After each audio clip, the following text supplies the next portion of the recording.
The first thing I saw wasn't my grandfather's portrait or the black ribbon hanging by the front door. It was my sister wrapping blue painter's tape around the corner of an oil painting while my father read numbers from a yellow legal pad like he was taking inventory at an auction instead of mourning his own father. "Write down the bronze sculpture too," Franklin said. The appraiser estimated that one at $38,000. Whitney lifted her champagne flute without looking up. Already did. I stood in the doorway with my army duffel bag hanging from one shoulder. Nobody walked over. Nobody hugged me. My mother glanced at me for less than a second before returning to a velvet-lined box filled with antique watches. "You made it," she said. That was all. I had driven nearly 9 hours from Fort Eisenhower after emergency leave was approved. My uniform was folded inside my bag. I had spent most of the drive replaying the last phone call I'd had with my grandfather, Silas Albright. He hadn't talked about money. He hadn't complained about being sick. He had spent 20 minutes asking whether I was eating enough vegetables because Army dining facilities couldn't possibly know how to cook collard greens. That was Silas, the only man in my family who remembered birthdays without checking a calendar, the only one who asked questions because he actually wanted the answers. I set my duffel beside the staircase. "Where's Grandpa?" I asked quietly. Whitney stopped writing long enough to sigh.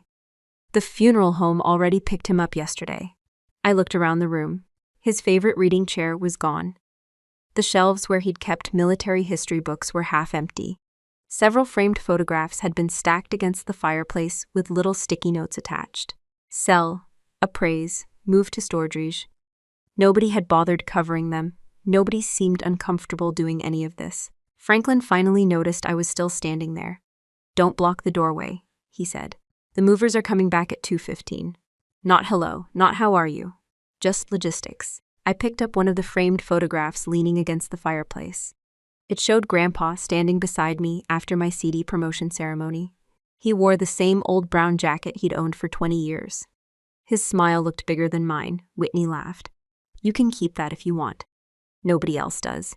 I wasn't asking. She shrugged. "I know." A crystal champagne bottle rested on the dining table beside 4 expensive glasses. 3 were half empty. 1 hadn't been poured. Apparently they hadn't expected me to join the celebration. Or whatever this was supposed to be. My mother finally closed the watch box. "The attorney is coming tomorrow morning to read the will." Franklin added, "Everything's already pretty straightforward." Something about the way he said it made me look at him instead of answering. 10 years working criminal investigations teaches you something most people never notice. People lie with their mouths. They leak the truth everywhere else. His fingers tapped the legal pad exactly 4 times before he stopped himself. His jaw tightened. He wouldn't meet my eyes for more than a second. Interesting. Not proof. Just another observation filed away where I stored thousands of tiny details every year. I walked toward Grandpa's study. The door was locked. That surprised me. Silas had never locked that room. Ever. "When did you lock it?" I asked. Whitney answered before anyone else could. "It doesn't matter. It mattered enough for somebody to lock it." Dad slipped a brass key into his pocket almost too quickly. "Private documents." I nodded once. "Okay." That answer seemed to disappoint Whitney. She wanted an argument. She'd always wanted one. Growing up, she loved winning conversations nobody else was trying to have. She leaned against the doorway. "You're taking this pretty well. I've had military death notifications at 3 in the morning." She blinked. I continued. "This isn't the hardest room I've ever walked into." Nobody replied. Silence can make people surprisingly uncomfortable, especially people expecting a fight. While Mom returned to sorting jewelry, I wandered through the hallway. The grandfather clock still chimed exactly on schedule. The kitchen smelled like fresh coffee. Someone had left muddy boot prints leading toward the basement door. Too large to belong to my mother or sister. Too fresh to have been there overnight. Another observation. Nothing more. At least not yet. When I reached the back porch, I rested my hands on the railing overlooking the timberlands Grandpa had spent 40 years protecting. Developers had tried buying sections of that forest more times than I could count. Silas always refused. He used to joke that trees made better neighbors than politicians. I smiled despite myself. Then I remembered something. About 6 months earlier, he'd mailed me a birthday card. Inside was nothing but a handwritten sentence. "Never assume the first paper someone hands you is the only paper that matters." At the time, I thought it was another one of Grandpa's strange life lessons. Standing there now, the sentence landed differently. Maybe it meant nothing. Maybe it meant everything. I folded the memory away without mentioning it to anyone. In investigations, curiosity is useful. Announcing curiosity is not. If my grandfather had left behind something he wanted me to find, rushing would only help whoever wanted it hidden. And if that sentence was simply an old man's advice, I'd lose nothing by waiting.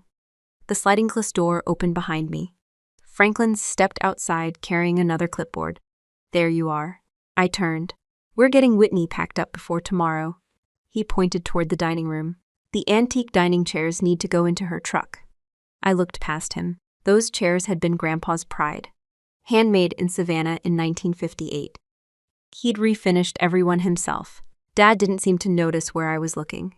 You're late for your grandfather's memory, he said casually, checking another item off his list. But you're right on time to carry those chairs. The movers are busy with the larger furniture. For a moment, nobody spoke. My father wasn't looking at his daughter.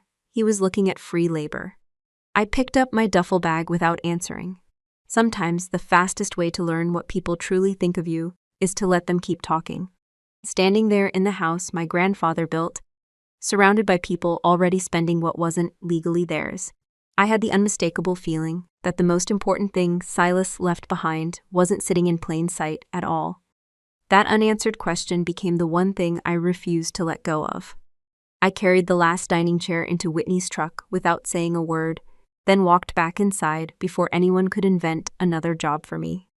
The attorney arrived at exactly 9:30 the next morning, carrying 2 leather briefcases and a portable scanner.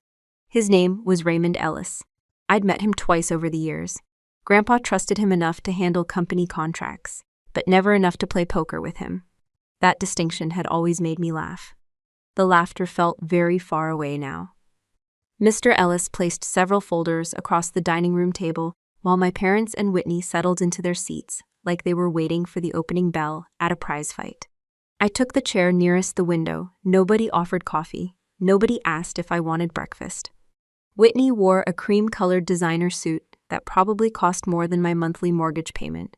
She smiled every time her phone buzzed, answering congratulatory texts before the meeting had even started. Confident people usually wait for results. People who already know the outcome don't. Mr. Ellis cleared his throat. As required under Georgia probate law, we're here to review the last will and testament of Mr. Silas Everett Albright. He removed a sealed envelope. I was instructed to present the most recent executed document in my possession. Most recent. Interesting wording, not final, not original, just most recent. I filed the distinction away. The attorney began reading. Silas's charitable donations came first. Several longtime employees would receive fixed cash gifts ranging from $15,000 to $80,000. A local veterans rehabilitation center would receive logging equipment valued at approximately $412,000. That sounded exactly like my grandfather. Then everything changed. I hereby devise the entirety of my remaining estate, including the Albright residence, all timberlands, investment accounts, company ownership interests, and personal collections, to my granddaughter, Whitney Grace Albright. Silence settled over the room. Whitney didn't even pretend to be surprised. She smiled before the sentence was finished. Dad leaned back in his chair, so hard it creaked. Mom quietly squeezed his hand beneath the table. Mr. Ellis continued reading. My granddaughter Kendall Marie Albright shall receive my military footlocker from my service during the Korean War, together with its contents, as recognition of our shared appreciation for military service. That was it. No trust, no savings, no land, nothing else. Mr. Ellis closed the folder. The estimated probate value of the estate is $27,483,000, pending final appraisal. Whitney let out a slow whistle.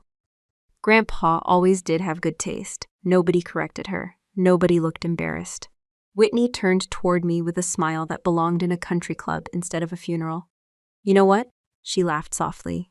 That footlocker is actually the perfect inheritance. Dad chuckled. She continued. It's perfectly suited for a low-class government clerk. Mom covered her mouth to hide a smile she didn't hide very well. I looked at Whitney. I don't work as a clerk. I know. She waved dismissively. You know what I mean. I do. She expected anger. She received nothing. That seemed to bother her far more. Mr. Ellis shifted uncomfortably. I'll have someone bring the footlocker upstairs. Dad stood. I already moved it. He disappeared into the hallway and returned several minutes later, dragging an old olive green army footlocker across the hardwood floor. The steel corners were scratched. The paint had faded decades ago. One side still carried Grandpa's stenciled service number beneath layers of chipped green paint.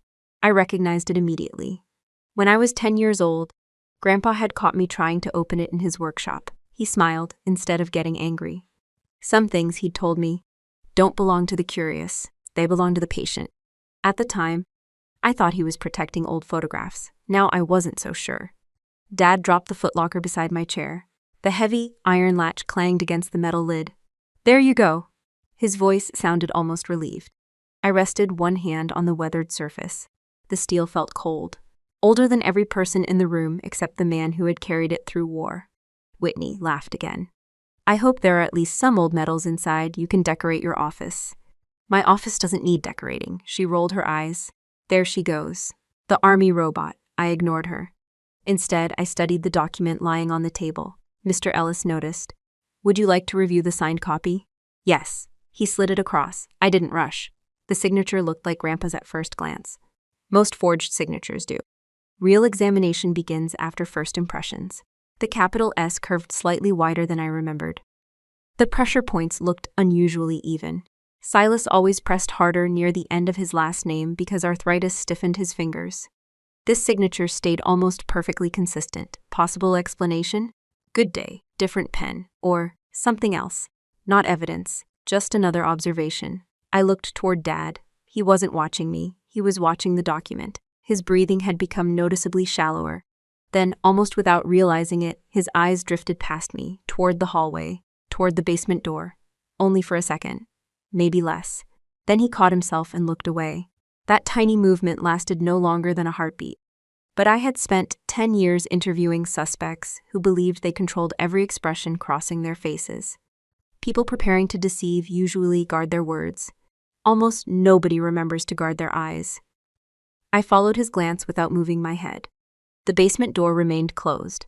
Nothing unusual about it, except that this was the second time since I'd arrived home that someone's attention had quietly returned there. Coincidence? Maybe. Patterns require repetition. Now I had to. Mr. Ellis began collecting his paperwork.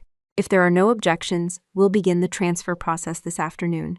I have one question, I said calmly. Everyone looked at me. When was this will executed? He checked the cover page. November 14, 2 weeks before Mr. Albright passed away. And who witnessed the execution? The signatures indicate 2 witnesses and a notary. He read the names aloud. Neither surprised me.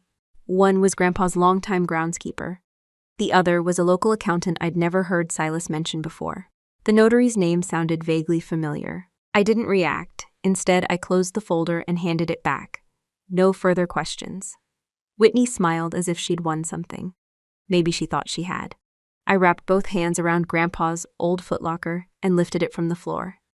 It was far heavier than its size suggested, the iron lock pressing into my palm as I carried it toward the staircase.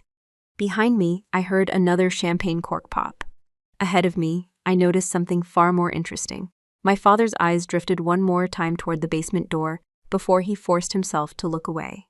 He thought nobody had seen it. He was wrong.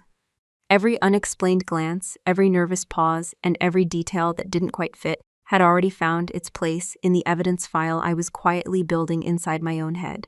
I closed my bedroom door, slid the lock into place, and set Grandpa's footlocker on the hardwood floor at the foot of the bed. The room hadn't changed much since I left for West Point. The same oak dresser stood against one wall. The same faded quilt my grandmother had sewn decades ago still covered the bed. Unlike the rest of the house, nobody had bothered redecorating this room. It had quietly become storage space between my visits home. That suited me just fine. I knelt beside the footlocker and ran my fingers across the chipped olive paint. The steel corners were worn smooth from decades of use. Scratches covered the lid, each one earned long before I was born. Near the handle, I found tiny black letters almost hidden beneath old paint. S.E. Albright, Army. I smiled. Grandpa used to joke that the Army had taught him 2 useful skills: how to stay calm under pressure and how to keep paperwork dry in the rain. Knowing him, there was probably more truth in that joke than I'd realized. The brass latch resisted the first time I pulled it. I reached into my pocket knife, unfolded the smallest screwdriver attachment, and carefully worked loose years of dust packed around the hinge. The second attempt produced a dull, metallic click. The lid opened slowly, a familiar smell drifted out. Leather, cedar. Not unpleasant, just old. Inside, everything had been packed with military precision. A folded Korean Warfield jacket rested on top. Beneath it sat neatly rolled wool blankets, carefully wrapped photographs, a shaving kit, faded letters tied together with cotton string, and a small metal mess tin that still carried scratches from years of use. Nothing expensive.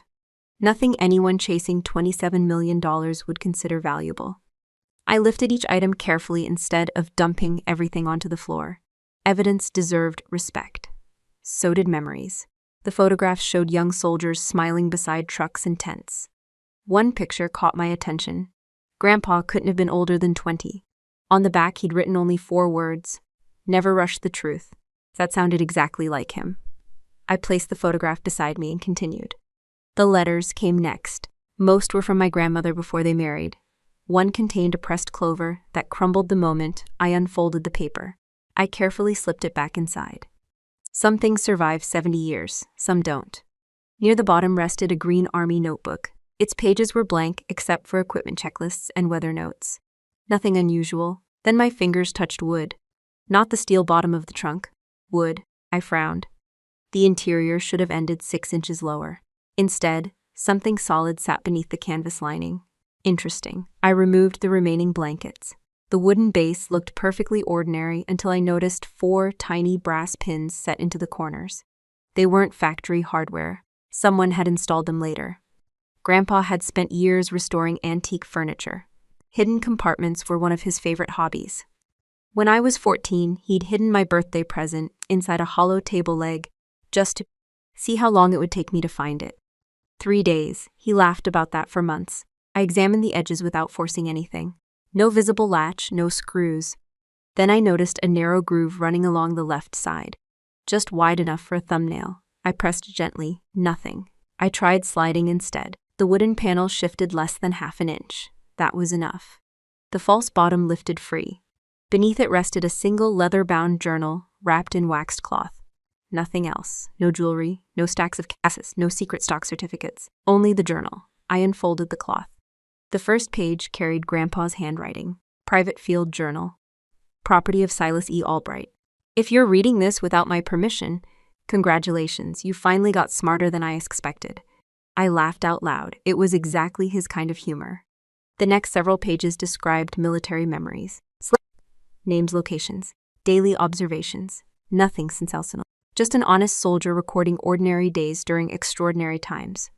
About halfway through the journal, something thicker caught between the pages. A folded envelope. My name appeared across the front. Kendall. Only Kendall. No rank. No last name. My hands slowed. The paper felt surprisingly new compared to everything else inside. I unfolded it carefully. The handwriting was unmistakable. Strong, steady, deliberate. Kendall, if you're holding this, then events unfolded exactly the way I feared. They have traded their honor for paper. Do not waste your strength arguing with people who have already sold their integrity. The truth is locked where their greed cannot reach. Take the brass key to the courthouse safe. Judge Carlton Thayer will understand what it protects. Trust evidence, not promises. I have always trusted you because you never confused loyalty with obedience. I love you. Grandpa. I read it twice. Then a third time. Judge Carlton Thayer, Judge. I recognized the name immediately. Years earlier, before joining the county bench, he served as a military attorney. Grandpa respected him enormously. Neither of them handed out respect casually. I looked back inside the hidden compartment. At first glance, it appeared empty. Then sunlight caught something wrapped inside an old pair of wool socks tucked against the rear corner. I reached in. The bundle felt unexpectedly heavy. Inside the socks rested a thick brass key with no markings whatsoever. Wrapped tightly around it were Grandpa's original Army dog tags. The chain rattled softly as I lifted them into the light. His name, his service number, his blood type. Everything was still readable, despite the years. I closed my hand around them. The brass felt warm almost immediately. Not because of the metal, because of what it meant. Grandpa hadn't hidden this after writing that note. He'd designed this hiding place years earlier, long before his health declined, long before anyone claimed there was a new will, long before $27 million suddenly belonged to only one granddaughter. He hadn't reacted to betrayal. He had expected it. That realization settled over me more heavily than the footlocker ever had. An old soldier had spent years preparing for one final operation because he knew the greatest threat to his legacy wouldn't come from strangers. It would come from inside his own family. A floorboard creaked in the hallway outside my bedroom. Someone stopped near my door. The shadow beneath it lingered for several seconds without knocking. I quietly slipped the journal, the note, and the brass key back into the waxed cloth, then placed them inside my duffel bag before closing the zipper. Only after everything was hidden did I walk to the door and open it. The hallway was empty. But farther down the corridor, I caught my father disappearing around the corner toward the staircase, moving just a little faster than someone who had no reason to be listening outside my room. I tucked Grandpa's journal and the brass key into the bottom of my duffel bag before anyone in the house had a reason to wonder where I'd gone. By noon, my mother was knocking on my bedroom door. "You're coming with us." I wasn't aware I had plans. "You do now." She didn't wait for an answer. "It's Whitney's engagement luncheon." I opened the door. "I don't think she wants me there." Meredith adjusted the pearl necklace around her neck. "Appearances matter." That sentence explained everything. Not family, not grief. Appearances. 45 minutes later, we pulled into the Magnolia Crest Country Club, a private estate outside Savannah where membership waiting lists were measured in years instead of months. Valet lined the entrance. Luxury SUVs and imported sedans filled the parking lot. Inside, waiters moved through the ballroom carrying silver trays of crab cakes, and champagne that probably cost more than most people spent on groceries in a week. I wore a simple navy blouse and gray slacks. Whitney arrived in a white designer dress with a diamond bracelet flashing every time she lifted her glass. She looked less like someone mourning her grandfather and more like someone celebrating a business merger. Her fiancé, Nathan Caldwell, stood beside her greeting guests. Tall, perfect haircut, perfect smile, expensive watch. The kind of man who learned people's net worth before remembering their first names. Franklin moved comfortably through the room, shaking hands with developers, investors, and local business owners. I recognized several faces from newspaper articles covering commercial projects around coastal Georgia. Most of them had spent years trying to buy pieces of Grandpa's protected timberland. Silas had rejected every offer. One developer laughed while patting Dad on the shoulder. "Looks like persistence finally paid off." Dad grinned. "It certainly did." Interesting choice of words. I picked up a glass of iced teas and stayed near the edge of the room, listening instead of participating. Seaside had taught me that people revealed more during celebrations than interrogations. They assumed nobody was paying attention. Nathan approached with Whitney beside him. "Kendall," he said warmly. "I don't think we've officially met." "We haven't." He extended his hand. "I'm Nathan." I shook it. "Congratulations." "Thank you." Whitney smiled sweetly enough to fool almost anyone. "I'm glad you came." "No, you're glad," Mom insisted. Nathan chuckled awkwardly. Whitney's smile tightened. "You always know how to make things uncomfortable." "I usually don't have to." Nathan wisely excused himself to greet another guest. Whitney leaned closer. "You could at least pretend to be happy for me. I am happy. When people tell the truth." She rolled her eyes and walked away before I could say anything else. A bell rang gently against a champagne glass. The conversations faded. Franklin stepped onto the small platform near the ballroom windows. He looked energized, confident. Like a man introducing a profitable investment instead of honoring his father's legacy. "I appreciate everyone joining us today," he began. "This is an exciting time for our family." He wrapped one arm around Whitney's shoulders. "As many of you know, my father recently passed away." Several guests nodded politely. His estate has now been settled, allowing us to move forward with plans that were impossible before. I felt my shoulders straighten. Move forward. That phrase rarely meant anything good in business meetings. Franklin continued. "I'm pleased to announce that the Albright Forest Reserve will soon become the site of Georgia's newest mixed-use luxury development." Applause broke out across the ballroom. Several developers exchanged satisfied smiles. One man actually raised his champagne glass. I stared at my father. The Albright Forest Reserve wasn't just valuable land. It was nearly 2,000 acres protected by conservation agreements. Grandpa had spent decades negotiating with environmental groups, state agencies, and neighboring landowners. He once told me that a forest took generations to grow and only one bad decision to disappear. Franklin spoke again. Our legal team expects closing within 60 days. More applause. I set my glass down. Then I walked toward the platform. Every conversation gradually faded as people noticed me. Dad saw me coming. His smile weakened. I need to correct one thing, I said calmly. No shouting, no dramatic gestures. Just my normal speaking voice. The forest reserve wasn't intended for commercial development. Franklin forced another smile. This isn't really the time. It was protected because my grandfather promised multiple conservation organizations it would remain preserved. Several guests exchanged uncertain looks. I continued. He rejected multi-million-dollar offers for years because that land meant more to him than profit. One developer frowned. I understood those restrictions were being removed. So did I replied. I'd be interested in seeing the documentation. Silence spread across the room.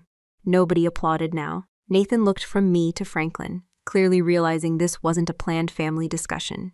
Dad laughed a little too loudly. Kendall has always been sentimental. I'm talking about signed conservation commitments. We're talking about family business. They're the same thing when legal obligations are involved. Franklin's smile disappeared. Before he could answer, Meredith stepped forward. She placed one gentle hand on my arm and turned toward the guests with an expression that almost looked sympathetic. I'm so sorry. Nobody spoke, she sighed dramatically. Our younger daughter has been struggling since her last deployment. I looked at her without interrupting. Meredith, Dad warned quietly. She ignored him. The military has been helping her. A few uncomfortable faces appeared around the room. Unfortunately, she continued, she still experiences severe post-deployment instability. The words hung in the air. I heard someone quietly whisper, "That's awful." Another guest nodded with genuine concern. Meredith lowered her voice as if sharing a painful family secret. We've tried everything. She reached toward me. I stepped back. She's let her hand fall slowly. She's convinced her father and sister somehow cheated her. Nobody moved. Nobody knew what to believe. Meredith continued, filling that silence. Please don't misunderstand her behavior today. She looked directly at one elderly couple. She's attempting to pressure Whitney into giving her money from the estate. Then she added the sentence that made several guests look at me differently. She's trying to extort her own sister out of jealousy. A quiet murmur swept through the ballroom. Whitney lowered her eyes with practiced sadness. Nathan wrapped an arm around her shoulders. It was a convincing performance.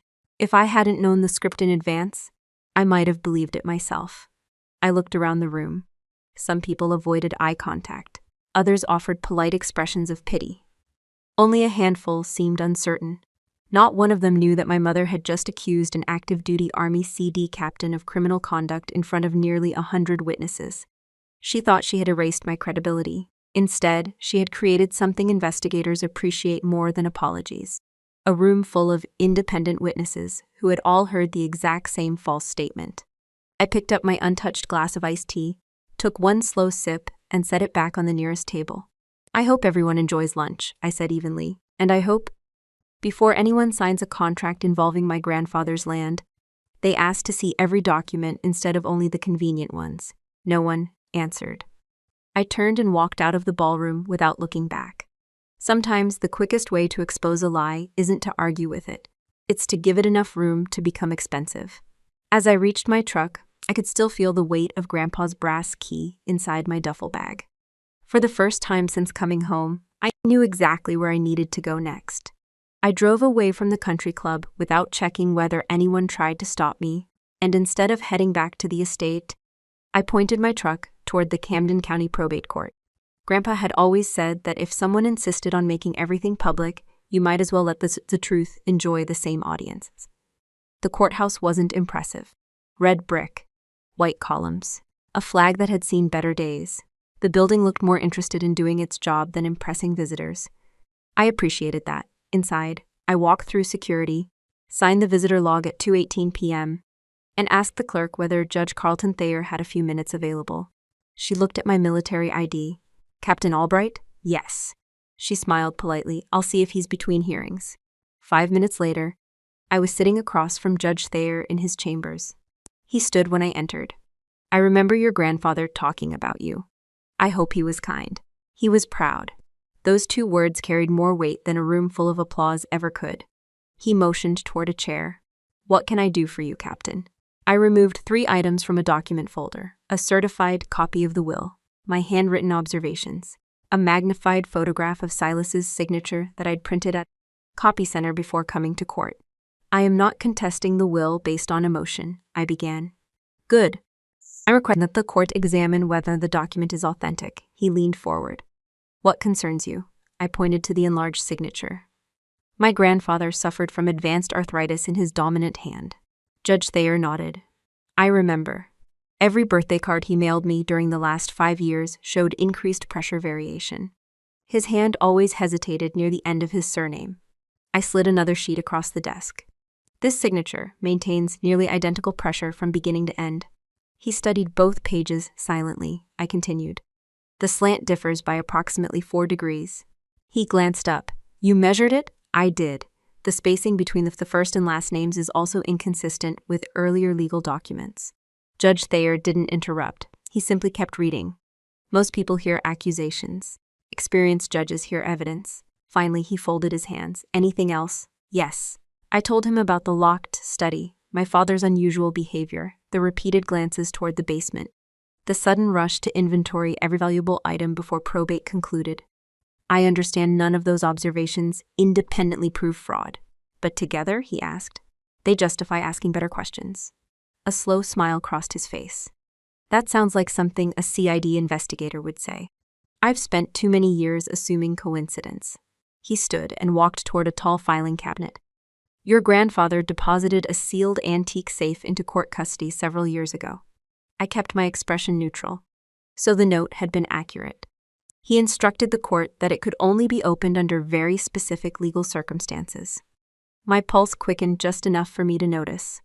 And those circumstances? If substantial questions arose concerning estate authenticity. He looked directly at me. Nobody has ever requested such a review.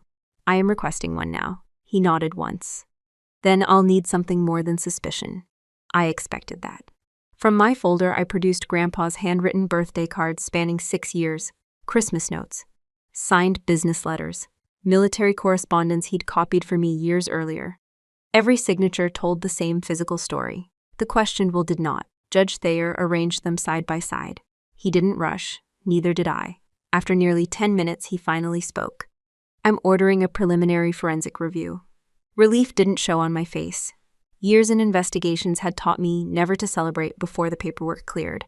I would also like to request, I said, that the court temporarily suspend any transfer involving estate assets until that review is complete.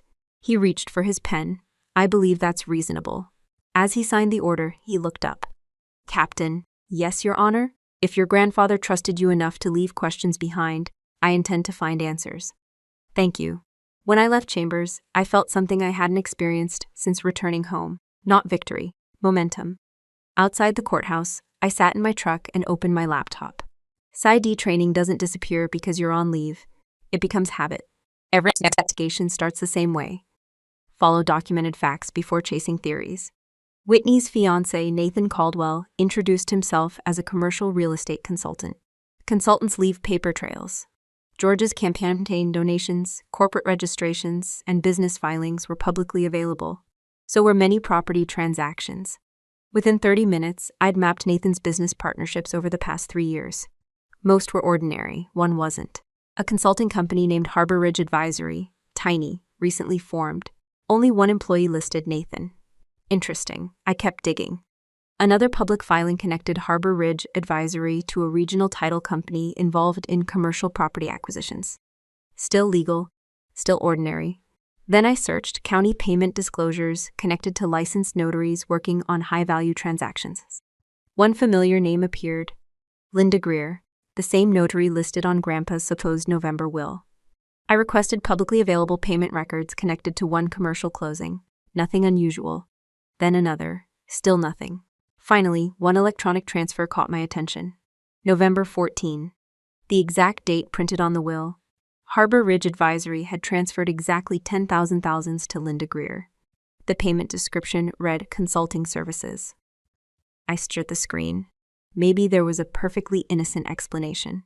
Consultants hire consultants all the time. Notaries also perform administrative work. None of that was illegal. Timing, however, matters, especially when money changes hands on the exact day a $27 million estate supposedly changed direction. I downloaded the filing, saved 3 backup copies, recorded the document identification number. Then I closed the laptop. Evidence first, conclusions later. As I started the engine, I couldn't help thinking about another family dispute I'd come across years earlier. That case began with a single suspicious payment and ended somewhere nobody expected. If stories like this keep you wondering how far people will go when money replaces loyalty, watch for the recommendation that appears in the top right corner of your screen between minutes 45 and 55. The truth in that one may surprise you even more than this one did. I shut my laptop, printed 1 copy of the payment record, and locked the original files inside an encrypted drive before heading back to the estate. By the time I turned onto the long gravel driveway, the house looked strangely quiet. Too quiet. The catering vans from the luncheon were gone. The expensive cars had disappeared. Only my father's pickup, Whitney's SUV, and my truck remained. That usually meant one thing. The audience had gone home. Now came the private performance. I carried my duffel upstairs, changed into a plain gray t-shirt and jeans, and spent nearly an hour rereading Grandpa's journal. His handwriting steadied me. Every page reminded me that patience wasn't passive. It was discipline. Around 8:40 that evening, someone knocked twice, not politely, deliberately. I opened my bedroom door. Whitney stood there. "Dad wants to see you." "About what?" "The library." "That's not an answer, sir." She smiled without warmth. "You'll find out." I followed her downstairs. The estate library had once been Grandpa's favorite room. Floor-to-ceiling walnut shelves lined the walls. Old maps of Georgia timber roots hung in brass frames. The smell of leather bindings and cedar still lingered despite everything that had happened. Grandpa had built this room to think. Tonight it had been arranged to negotiate. Franklin sat behind the massive mahogany desk. A single banker-style lamp illuminated 3 documents placed neatly in front of him. Beside the papers rested a check. Whitney closed the library door behind me. The click of the latch echoed through the room. Dad gestured toward the empty chair. "Sit down, I'll stand," he sighed. "You're making this harder than it needs to be." "I doubt that." Whitney walked around the desk and tapped 1 finger against the check. "I wanted to solve this quietly. I noticed. It's generous." I glanced down. "Pay to the order of Kendall Albright. Amount, 50,000. Her signature already appeared across the bottom. The memo line read, "Family settlement." Interesting choice of words. "I've made more money than that in one real estate closing," Whitney said. "This is my peace offering." "No, it's a good offer." "No, you haven't even heard the rest." "I don't need to." Dad leaned forward. "Hear your sister out." Whitney slid the first document toward me. Simple non-disclosure agreement. The second, formal waiver of every future claim involving Grandpa's estate. The third, mutual confidentiality. I skimmed the pages. Standard legal formatting, professional drafting. Someone had invested real money preparing these documents. One clause immediately caught my attention. By signing, I would acknowledge that I had no reason to question the authenticity of the current will. Another required me to refrain from communicating with any government agency regarding estate matters. Interesting. Very interesting. I looked back up.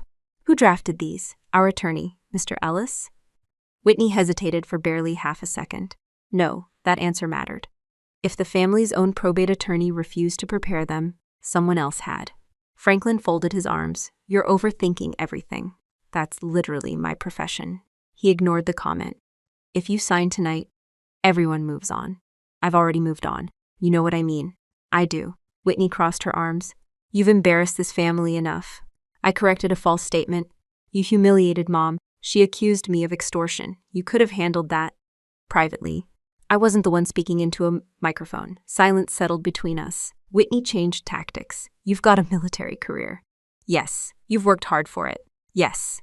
"It would be a shame if all this unnecessary drama started raising questions about your judgment." There it was. I looked at her. "Go on." She smiled slightly. "You hold a security clearance." "I do. Investigations happen." "They do. People making public accusations against their own families don't always look stable." I almost laughed. Instead, I asked the question she wasn't expecting. Have you ever completed a federal background investigation? She blinked. No, I have. Neither she nor Dad interrupted. They're based on documented facts. I let that sentence settle. Not family gossip. Whitney's smile disappeared. Dad leaned forward again. We're trying to protect you. No, we are. You're trying to protect yourselves. His jaw tightened. You've always thought you're smarter than everyone else. No, then stop acting like an investigator. I am an investigator. The room fell quiet again. Whitney pushed the check closer. Take the $50,000. No, nobody has to know. I would. You'd rather spend years fighting this. I'd rather spend one day telling the truth. Dad slammed one hand against the desk. Enough. The lamp rattled. You've already gone to the judge. Neither Whitney nor I reacted. Interesting. He wasn't asking. He knew. So that's what this is really about, I said. Franklin immediately realized what he'd revealed. You've been snooping, Whitney snapped. No, I looked at Dad. You've been worrying. Nobody spoke. He looked away first. Another observation, another small piece. Whitney grabbed the check and held it toward me. This is your last chance. I accepted it. She smiled. For exactly 1 second. I looked carefully at the amount, the signature, the routing numbers. Then I placed it back on the desk, not careless, deliberately. I slid it across the polished mahogany until it stopped directly in front of her. She frowned. I don't think you understand what you're refusing. I met her eyes. My voice never rose above a whisper. You spent $50,000 on a check, Whitney. Neither of them moved. I spent 10 years learning exactly what forgery looks like under a microscope. The room became perfectly still. I nudged the check the last inch toward her. Keep your paper. Whitney's face drained of color. Dad stared at me without speaking. For the first time since I'd returned home, neither of them looked confident. They looked uncertain. And uncertainty makes people careless. I turned toward the library door. Franklin spoke behind me. If you walk out, don't expect this family to forgive you. I rested one hand on the brass doorknob before answering. I stopped asking for forgiveness from people who never apologized. Then I walked upstairs. When I reached my bedroom, I locked the door and laid out my Army service uniform across the bed. Jacket, trousers, white shirt, black tie, bronze star, sidey badge, captain silver rank insignia. Tomorrow wasn't just another court hearing. It was an official legal proceeding, and I intended to appear exactly as I had built my career, prepared, disciplined, and impossible to intimidate. I woke before my alarm, sat on the edge of the bed for a few seconds, and looked at the Army service uniform laid out exactly where I'd left it. My mother had been in my room while I slept. I knew because there was a plain black dress folded neatly across the foot of the bed. A small note rested on top. Wear this today. Don't embarrass the family. No signature. None was necessary. I picked up the note, folded it once, and dropped it into the trash can. Then I lifted the dress and hung it back inside the closet. Not out of anger, just 'cause it wasn't mine. The uniform was. I filled the old iron with water from the bathroom sink and plugged it in. While it warmed, I checked each item one final time. White shirt, black tie, blue Army service coat, matching trousers, black dress shoes polished until they reflected the ceiling light. My sidey investigator badge rested inside its small protective case. Beside it lay my Bronze Star medal, silver captain's bars, nameplate, service ribbons. Everything had its place. Military life teaches something that civilian life often forgets. Details are never just details. They become habits. Habits become character. I pressed the shirt first. Every crease disappeared beneath slow, steady strokes. No rushing, no shortcuts. The same method I'd used before promotion boards, military funerals, and official investigations. The uniform deserved respect because of what it represented, not because anyone else happened to be looking. As I attached my ribbons, my phone vibrated. Judge Carlton Thayer. I answered immediately. Good morning, Your Honor. I wanted to let you know the preliminary forensic examiner will be present today. Thank you. And Captain? Yes, sir. I also granted your request. I already knew which request he meant. The safe? Yes, it has been transferred from the court vault. I closed my eyes for just a moment. Grandpa's note had brought me this far. Today, we'd learn why. The hearing begins at 10. I'll be there. After we hung up, I opened the small velvet box holding Grandpa's dog tags. I didn't put them around my neck. Instead, I slipped them into the inside pocket of my uniform coat. Close enough to feel their weight.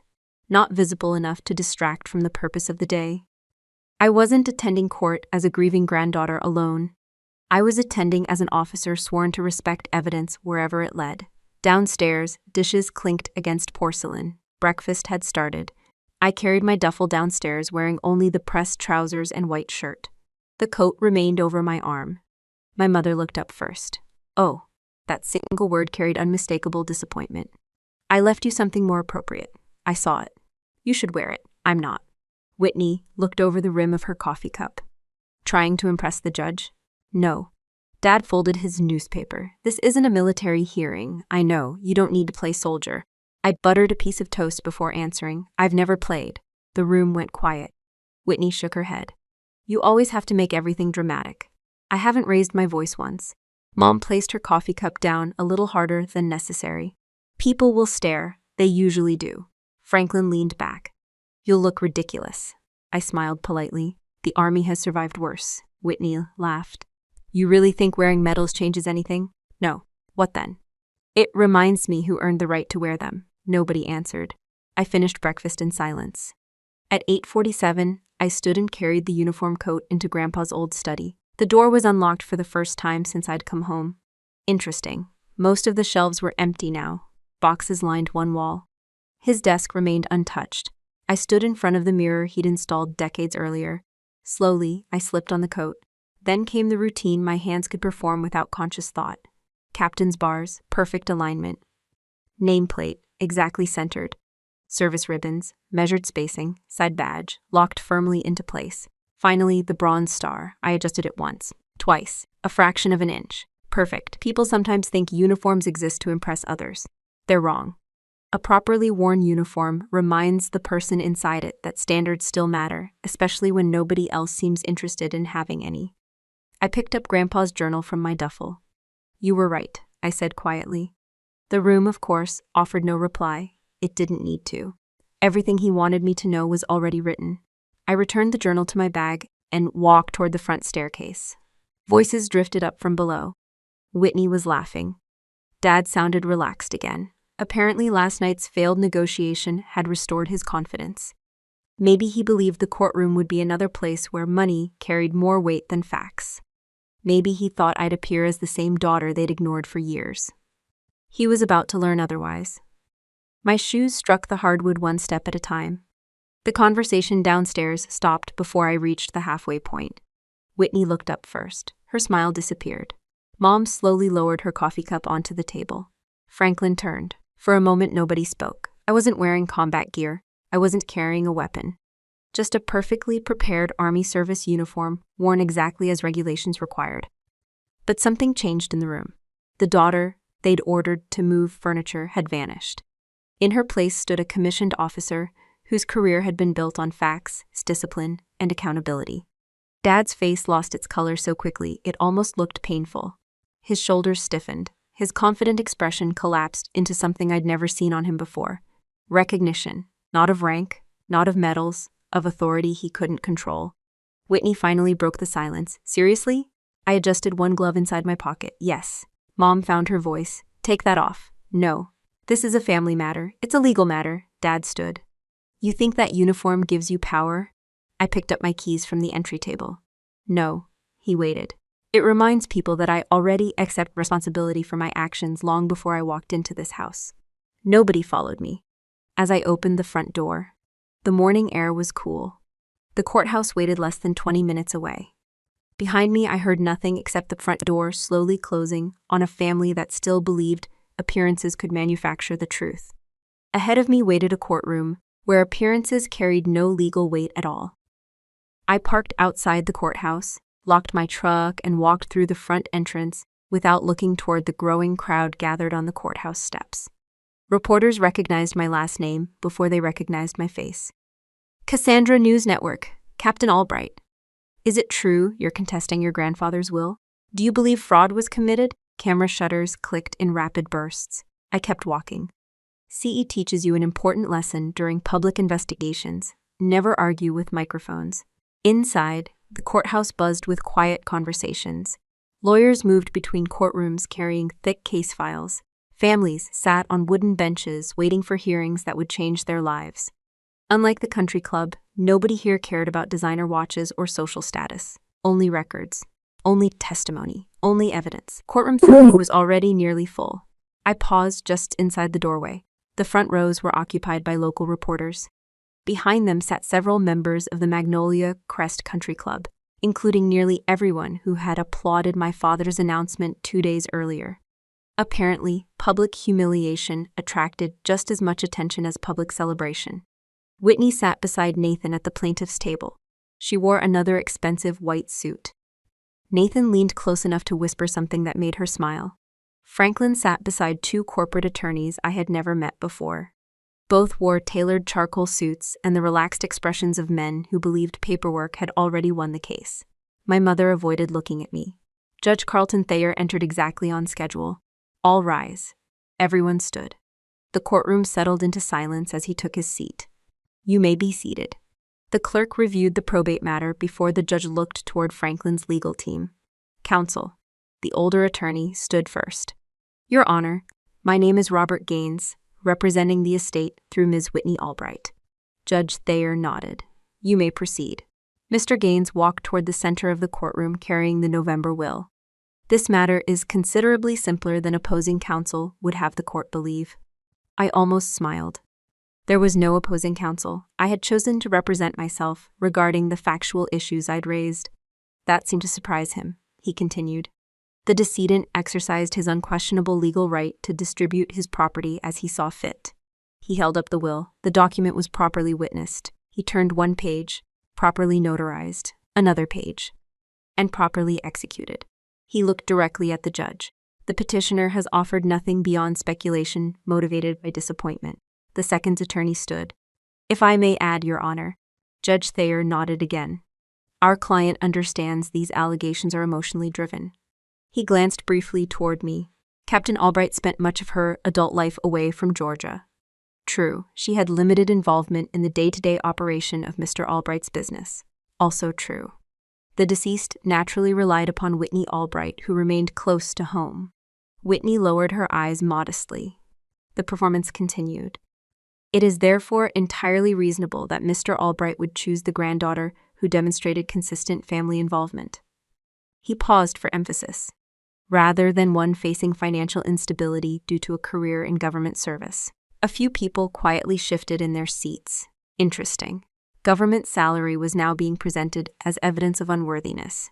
The attorney continued. The will reflects practical judgment. Not affection, not loyalty, practical judgment. He returned to counsel's table with obvious confidence. Judge Thayer looked toward me. Captain Albright, I stood. Unlike the attorneys, I carried no leather briefcase. Only one organized document folder. Your Honor, you may proceed. I stepped to the podium. The wood felt smooth beneath my fingertips. I looked first at the judge, not at my family, not at the audience. Years of testimony had taught me where attention belonged. I'm not asking this court to redistribute property because my feelings were hurt.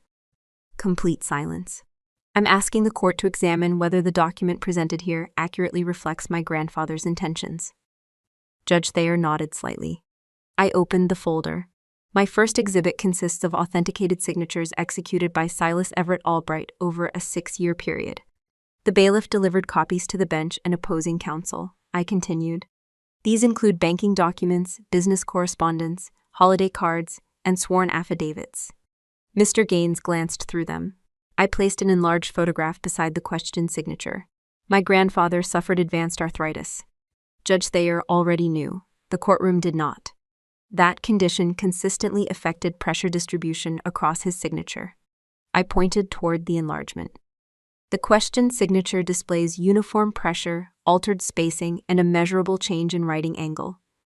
The forensic examiner appointed by the court adjusted his glasses while studying the documents. I never claimed certainty, only observable facts. Those differences may have innocent explanations, Mr. Gaines smiled. Exactly. I nodded, which is why I requested independent forensic review rather than making accusations. His smile faded. I removed another document. Second, the bailiff distributed additional copies. This is a publicly documented electronic transfer. Nathan shifted in his chair. The movement was almost invisible. Almost. The transfer occurred on November 14th. I allowed the date to settle over the courtroom. The same day the contested will was allegedly executed. Judge Thayer studied the page. I continued. The payer was Harbor Ridge Advisory, Nathan's consulting company. The recipient was Linda Greer. The courtroom clerk quietly looked toward the witness list. I finished the sentence. The notary whose signature appears on the questioned will. Mr. Gaines stood immediately. Objection. Judge Thayer looked up. State your grounds. Relevance. I answered before the judge could rule. I agree the payment alone proves nothing. Mr. Gaines looked surprised. I continued. Consulting relationships are legal. Judge Thayer leaned forward. So why present it? Because unexplained financial relationships between a beneficiary's fiancé and the notary responsible for validating a $27 million estate deserve examination. Silence. Real silence, not theatrical silence. The kind created when people begin reconsidering assumptions they'd accepted only minutes earlier. Judge Thayer reviewed the transfer again. $10,000. Yes, Your Honor. Description? Consulting, services. He looked toward Nathan. Nathan looked toward his attorney. Nobody volunteered an explanation. The court-appointed forensic examiner finally cleared his throat. Your Honor. Judge Thayer turned. I've completed my preliminary comparison. Every head in the courtroom shifted toward him. In my professional opinion, there are sufficient inconsistencies between the question signature and known exemplars to justify a full forensic authentication. The room seemed to exhale all at once. Reporters immediately began writing. One camera quietly clicked. Mr. Gaines stopped taking notes. Judge Thayer closed the folder in front of him. Then he looked directly at me. Captain Albright. Yes, Your Honor. Does your request for additional review remain unchanged? It does. It includes the secure repository maintained by this court? Yes, sir. I reached into the inside pocket of my uniform jacket and rested my hand around the weight of Grandpa's brass key without removing it. My grandfather left instructions that anticipated exactly this possibility. For the first time that morning, Franklin's confident posture disappeared. His eyes locked onto my uniform pocket. Then, almost instinctively, he gripped the edge of counsel's table hard enough for his knuckles to turn white. He already knew what was coming. He just couldn't stop it anymore. I slowly removed my hand from my uniform pocket, feeling the weight of Grandpa's brass key before I placed it on the evidence table in front of Judge Thayer. I believe this belongs to the court, Your Honor. The courtroom became so quiet that I could hear someone in the back row stop typing. Judge Thayer looked down at the heavy brass key without touching it. Where did you obtain this? My grandfather left it for me inside his army footlocker, together with written instructions directing me to the secure safe maintained by this court. The judge studied my face for a moment. Do you possess those written instructions? I do.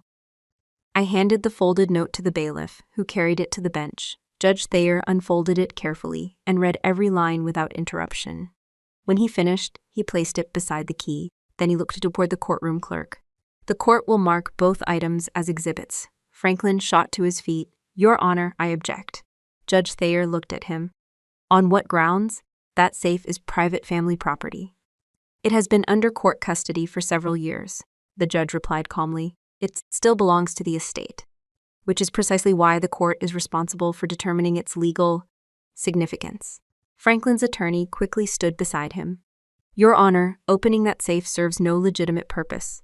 Judge Thayer folded his hands. Captain Albright has presented credible questions regarding the authenticity of the contested will. Mr. Gaines answered immediately.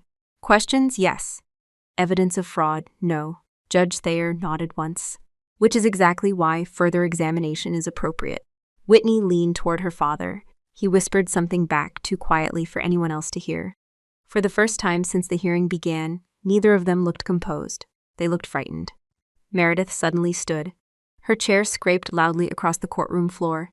This has gone far enough. Nobody responded. She pointed toward me. My daughter is manipulating everyone. Judge Thayer waited. That safe contains nothing important. She forced a nervous laugh. Just old military junk. Franklin quickly joined her. Exactly, he gestured impatiently. My father kept useless war souvenirs. He was sentimental. That's all this is. Several reporters exchanged curious looks. Interesting. If the safe truly contained nothing valuable, why were they both trying so desperately to keep it closed? Judge Thayer noticed the same contradiction. I don't recall anyone asking what was inside. Nobody answered. He looked toward the bailiffs. Retrieve the secure repository. Yes, Your Honor. 2 deputy bailiffs left through the side door. The courtroom remained silent while everyone waited. Nobody seemed interested in whispering anymore. Even the reporters stopped moving. Nearly 8 minutes later, the side doors opened again. The 2 deputies returned pushing a heavy steel evidence cart. Resting on top sat an antique black iron safe. It looked older than the courthouse itself. The paint had faded long ago. The thick hinges showed patches of surface rust. A brass evidence seal remained attached across the handle. Judge Thayer looked toward the clerk. Has the seal remained intact since transfer? Yes, Your Honor. No record of unauthorized access? None. He nodded. The deputies rolled the safe directly in front of the bench. I recognized it immediately. Grandpa had kept it in the corner of his study for years. As a little girl, I'd asked him why he never replaced it with a modern safe. He smiled. Because old steel remembers. I never understood what he meant. Until now. Franklin suddenly stepped forward. No. Every eye turned toward him. You can't open it. Judge Thayer raised an eyebrow. Explain. It's... Franklin searched for words. Private. The judge answered without emotion. Everything involved in probate is private until the court determines otherwise. Meredith's composure finally cracked. She stood beside Franklin. This is harassment. No, Judge Thayer replied. This is probate. She shook her head. My husband already told you. There are only useless war souvenirs inside. Her voice grew louder. Old uniforms, old medals, old papers. Nothing worth wasting the court's time. Whitney joined them. This is becoming a circus. Nathan finally spoke for the first time in nearly an hour. My fiancé has already inherited everything legally. Judge Thayer looked directly at him. Mr. Caldwell. Nathan straightened. Were you responsible for a $10,000 payment made to the notary on November 14th? Nathan froze. My attorney has advised me. I didn't ask what your attorney advised. Silence. Nathan said nothing. Judge Thayer turned back toward the safe. Captain Albright. Yes, Your Honor. Please approach. I stepped forward. The brass key rested where I'd left it. Judge Thayer extended his hand. The key. I picked it up. For just a second, I felt Grandpa's worn dog tags in my pocket. Then I placed the heavy brass key into the judge's open palm. He examined it carefully. No identifying marks. No, sir. He walked down from the bench himself. That surprised almost everyone. Judges rarely leave the bench during hearings unless something truly mattered. He stopped beside the antique safe. The courtroom seemed to hold its breath. The keyhole sat beneath a thick iron cover. Judge Thayer lifted the cover with one hand. Years of old metal groaned softly. He inserted the brass key. It fit perfectly. Franklin took one desperate step forward. You can't. Judge Thayer didn't even look back. Sit down. The authority in his voice ended the argument before it began. Franklin slowly lowered himself into his chair. His face had turned almost completely white. Judge Thayer wrapped both hands around the key. The mechanism resisted at first. Then came a heavy metallic sound. One turn, another. A loud internal click echoed through the courtroom. The lock I released, no one moved. The judge pulled the thick iron door open. Its hinges complained after years of remaining closed. Inside sat only 3 items: an American flag folded into a perfect triangle, a small wooden military presentation box, and beneath both, a large envelope edged in deep red. Judge Thayer lifted it carefully. The seal remained unbroken. Across the front appeared Grandpa's unmistakable handwriting, to be opened only under judicial authority. Below that, another line.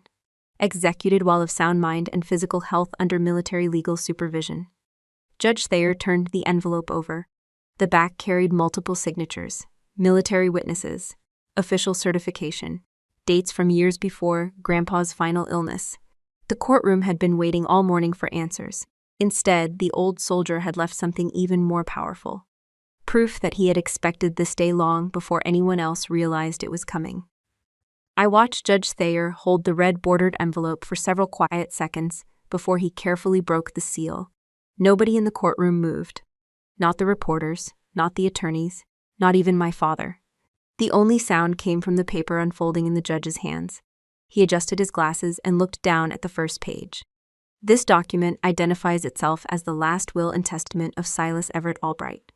He paused. It was executed under military legal supervision on March 18, 6 years prior to Mr. Albright's death. The courtroom clerk verified the attached certifications. Military witnesses are identified. Judge Thayer continued. The execution documents include competency affidavit signed by attending physicians, Another page. The court also notes that this instrument predates the onset of the medical condition later affecting Mr. Albright's handwriting. Franklin stood halfway from his chair. This is ridiculous. Judge Thayer never looked up. Sit down. Franklin remained standing. My father replaced that document. Judge Thayer calmly lifted another sheet from the envelope. According to this notarized declaration, Mr. Albright specifically anticipated that future documents might appear claiming to replace this will. Silence settled over the room. The judge read aloud. If any instrument is presented that substantially alters my intent, while excluding the judicial repository established for this document, I request that such instrument receive immediate forensic review. Every reporter in the room began writing at once. I didn't look at my family. I didn't need to. I could almost feel their confidence disappearing. Judge Thayer turned another page. The dispositive provisions are clear. He looked toward the courtroom. I hereby leave 90% of my estate, including the Albright timberlands, the historic family residence, all controlling ownership interests in Albright Timber Holdings, and the continuing stewardship of the Albright family name to the Albright Conservation Trust. He paused. The trust shall be administered exclusively by my granddaughter, Captain Kendall Marie Albright. No applause. No whispers. Only stunned silence. The judge continued. My son, Franklin Albright, shall receive no controlling interest in any protected timberland. Another page. Any personal debts, guarantees, investments liabilities, or corporate obligations incurred independently by Franklin Albright shall remain his sole legal responsibility. I finally looked toward my father. The color had disappeared from his. He wasn't staring at me, he was staring at the will, like a man watching an entire future disappear one sentence at a time. Whitney slowly shook her head. No. It barely sounded like a word. Judge Thayer wasn't finished. My granddaughter, Whitney Albright, shall receive a fixed educational and charitable trust distribution, contingent upon her cooperation with the lawful administration of this estate. Whitney whispered again. No, the amount was generous, but it was nowhere near $27 million. More importantly, she controlled nothing. Nathan closed his eyes. His business plan had just collapsed in front of a room full of witnesses. Judge Thayer placed the final page onto the bench. The court finds substantial evidence requiring immediate suspension of the November instrument pending criminal investigation. Franklin finally found his voice. This is a setup. Judge Thayer looked directly at him. No. He picked up the forensic report. This is documentation. The courtroom doors opened behind us. 2 investigators entered with a woman I immediately recognized, Linda Greer, the notary. She looked nothing like the confident professional whose signature appeared on the November will. One investigator approached the bench. Your Honor. Judge Thayer nodded. The investigator turned toward Linda. Ma'am, you're under arrest pursuant to a federal warrant charging wire fraud, conspiracy, and forgery related to probate documents. Gasps spread across the courtroom. Linda closed her eyes. She didn't resist. As the investigators placed handcuffs around her wrists, she quietly said something none of us expected. I told them this would never survive an audit. Nobody answered. She looked once toward Nathan, then toward Franklin. Neither man met her eyes. The investigators escorted her toward the hallway. Before disappearing through the courtroom doors, she spoke one last sentence. It wasn't worth $10,000. The doors closed. Nobody moved. Judge Thayer looked toward the clerk. The court directs certified copies of today's proceedings to the United States Attorney's Office and the appropriate federal investigative agencies. Franklin grabbed the edge of the counsel table. You can't charge us, Judge Thayer answered calmly. I can't. He nodded toward the investigators still standing near the rear of the courtroom. They can. One federal agent stepped forward. Mr. Franklin Albright. Another turned toward Meredith. Mrs. Meredith Albright. The lead agent opened a folder. You are both advised to retain legal counsel regarding an ongoing federal investigation involving alleged wire fraud, estate forgery, and related financial offenses. Meredith stared at him. No, the word came out almost as a whisper. Franklin tried speaking. Nothing came. His mouth opened. No sound followed. For the first time in my life, I saw my father without an answer, without control, without anyone left to blame. Meredith reached for his arm. Instead of finding support, she found someone barely standing himself. Her knees gave way first. She collapsed onto the polished courtroom floor. Franklin instinctively reached toward her. His balance disappeared. A second later, he fell beside her. The courtroom erupted into motion. Paramedics already assigned to the courthouse hurried forward. Someone called for water. Someone else cleared space. Judge Thayer remained seated. He'd seen enough courtrooms to know that consequences often arrived without warning. Whitney dropped into her chair. The confidence she'd worn all week vanished. Mascara streaked down her face as she buried it in both hands. I didn't think. She never finished the sentence. Nathan quietly stepped away from her, not dramatically, just one careful step, then another. By the time she looked up, he was already walking toward the exit with his attorney. He never looked back. I remained where I was until the bailiff approached, carrying Grandpa's old army footlocker. Captain, he handed it to me. The court believes this belongs with you. I accepted it with both hands. The familiar weight felt different now. Not heavier, lighter, because I finally understood it had never been an inheritance measured by dollars. It was trust. Judge Thayer looked at me before the hearing officially concluded. Captain Albright, your grandfather chose well. I nodded once. Thank you. Then I walked toward the courtroom doors. Nobody tried to stop me. Nobody ordered me to carry furniture. Nobody asked me to stay quiet for the family's reputation. Outside, the afternoon sun reflected across the courthouse steps. The felt cleaner than it had when I arrived. I adjusted the footlocker under one arm and walked toward my truck without looking back. I spent my entire youth believing that loyalty was measured by how much of myself I was willing to erase to keep my family comfortable. I wore their silence like a heavy winter coat, letting them believe I was small, because I was terrified of finding out whether they would still recognize my face if I didn't hide my strength. I went to war to protect their freedom, and I returned to find that the only thing they wanted to secure was my inheritance. But the courtroom floor taught me a lesson that no combat deployment ever could. Unconditional sacrifice without boundaries is not humility. It is an invitation to entitlement. When you allow the people who raised you to treat your existence as a transaction and your dignity as an asset, you are not being a good daughter. You are simply building the very cage they keep you in. My father measured human worth by the height of an office tower, the luster of a diamond necklace, or the convenience of a forged signature. He could not see the steel inside his own daughter because his hands had only ever learned to grip things that came with a price tag. But true honor cannot be bought at a surplus store, and respect is not a currency you can extort over an estate dinner. The medals on my uniform were earned in rooms they would have been too frightened to stand in, but it was the quiet boundary I drew on a Thursday morning that finally set me free. We do not owe our silence to keep our abusers warm.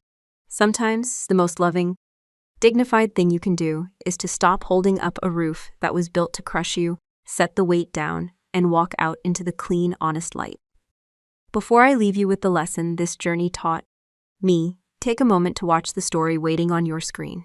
It's one of the channel's most unforgettable family revenge stories, and if this case kept you thinking about truth, loyalty, and consequences, that one will stay with you long after it ends.